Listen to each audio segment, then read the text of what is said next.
আজকাল কিন্তু অনেকেই মুড়ি মুড়কির মতো গ্যাসের ওষুধ ব্যবহার করে থাকে, যেগুলো ট্যাবলেট ফর্মে পাওয়া যায়। প্যান্টোপ্রাজোল, র্যাবেপ্রাজোল, ল্যান্সোপ্রাজোল, এসোমেপ্রাজোল, এই টাইপের ওষুধ কিন্তু প্রত্যেকের বাড়িতে থাকে, বাক্স বাক্স ভর্তি থাকে। হঠাৎ পেটটা একটু কিরকম করছে, মনে হচ্ছে খাবারটা যেন হজম হয়নি, একটু ফেঁপে ফেঁপে উঠেছে, সাথে সাথেই আমরা কিন্তু একটা গ্যাসের ওষুধ খেয়ে নিই এবং ভাবি যে গ্যাসের ওষুধ বোধহয় সর্বরোগের মহৌষধ। শুধু পেটের সমস্যা নয়, অনেক ক্ষেত্রে গায়ে হাতে পায়ে ব্যথা করলে সেই ব্যথাটাকে আমরা গ্যাসের ব্যথা ভাবি, গ্যাসের ওষুধ খেয়ে নিই। অনেক সময় আমাদের মাথাটা একটু ভার ভার লাগলে, একটু ব্যথা করলে, ঝিমঝিম করলে, তখনও আমরা ভাবি হয়তো গ্যাস মাথায় উঠে গেছে, সেখানেও গ্যাসের ওষুধ খেয়ে নিই। মুখটা একটু তেতো তেতো লাগছে, সেখানেও আমরা গ্যাসের ওষুধ খাই। ঠিকভাবে পায়খানা হচ্ছে না, সেখানেও আমরা গ্যাসের ওষুধ খাই। তো বাঙালিদের একটা অভ্যেস হয়েছে, আমি শুধু বাঙালি বলবো না, এটা সবার মধ্যেই আজকালের দিনে দেখা যায় যে গ্যাসের ওষুধটার প্রতি সবার যেন একটা আলাদা ভালোবাসা, একটা যেন আলাদা টান থাকে, এবং সবাই ভাবে যে গ্যাসের ওষুধ দোকান থেকে কিনে খেয়ে নিলে বোধহয় নিজেই নিজের বিভিন্ন রোগ অসুখগুলোকে ঠিক করে দেওয়া যায় এবং নিজের ডাক্তারিটা নিজেই করে ফেলা যায়। নমস্কার, আমি ডক্টর মনোদীপ, আমি একজন মেডিসিন বিশেষজ্ঞ। আজ আমি আলোচনা করব এই গ্যাসের ওষুধ যদি আপনি দীর্ঘদিন ধরে ব্যবহার করেন, বিশেষ করে যদি আপনি ডাক্তারবাবুর পরামর্শ ছাড়া ব্যবহার করেন, তাহলে আপনার কি কি সমস্যা হতে পারে। প্রথম যে কথাটা আমি বললাম যে সব রোগের ওষুধ তো কখনোই গ্যাসের ওষুধ হতে পারে না। যদি তাই হতো তাহলে বাকি ওষুধগুলোর আর প্রয়োজন থাকতো না। এমনও হতে পারে যে আপনি যে সমস্যাটার জন্য গ্যাসের ওষুধ খাচ্ছেন, সেই সমস্যাটা হয়তো গ্যাসের ওষুধ খেয়ে ঠিক হচ্ছে না, তো আপনি ভুল কারণে গ্যাসের ওষুধ খাচ্ছেন এবং সেটা দীর্ঘদিন ধরে ব্যবহার করে চলছেন। আবার হতেও পারে যে হ্যাঁ, সত্যি আপনার হয়তো গ্যাসেরই প্রবলেম রয়েছে, যেটাকে আমরা অ্যাসিড পেপটিক ডিসঅর্ডার বলে থাকি।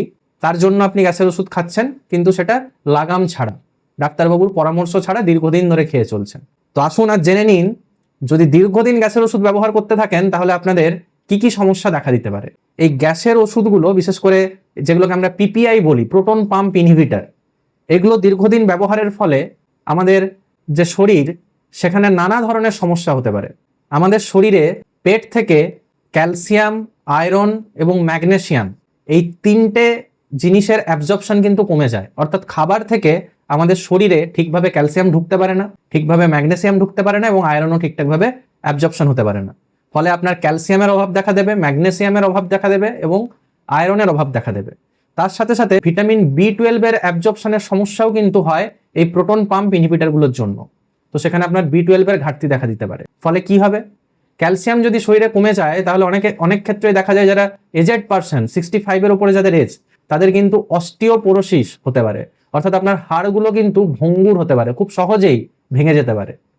বিশেষ করে ফিমেল পেশেন্ট যারা রয়েছে তাদের ক্ষেত্রে কিন্তু হিপ ফ্র্যাকচার, অর্থাৎ আমাদের যে কোমরে যে হাড় থাকে, সেখানে কিন্তু ফ্র্যাকচার হওয়ার সম্ভাবনা অনেক বেশি বেড়ে যায়। সাথে সাথে ম্যাগনেসিয়ামের ঘাটতি দেখা দিলে আমাদের নার্ভগুলো ঠিকভাবে কাজ না করতে পারে, তার সাথে সাথে মাংসপেশিও ঠিকভাবে কাজ করতে পারে না। ফলে আমাদের সবসময় একটা ঝিমুনি এবং তার সাথে একটা দুর্বলতার অনুভূতি হতে পারে। আয়রন অ্যাবজর্পশন এবং ভিটামিন B12 এর অ্যাবজর্পশন যদি কমে যায় তাহলে আমাদের রক্তাল্পতা দেখা দিতে পারে, এবং B12 এর অ্যাবজর্পশন কমে যাওয়ার জন্য আমাদের শরীরে কিন্তু নিউরন বা নার্ভগুলো কিন্তু ড্যামেজ হতে পারে।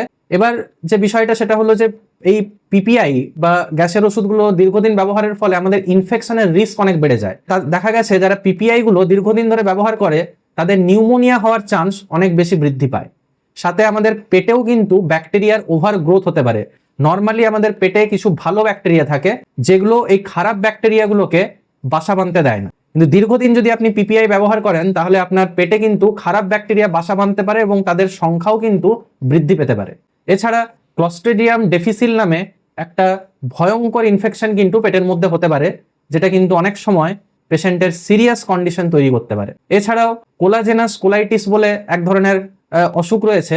আমাদের যে কোলন থাকে, সেই কোলনে ইনফ্লামেশন হতে পারে, সেখানে প্রদাহ হতে পারে, সেটাও কিন্তু এই প্রোটন পাম্প ইনহিবিটরের জন্য হয়ে থাকে।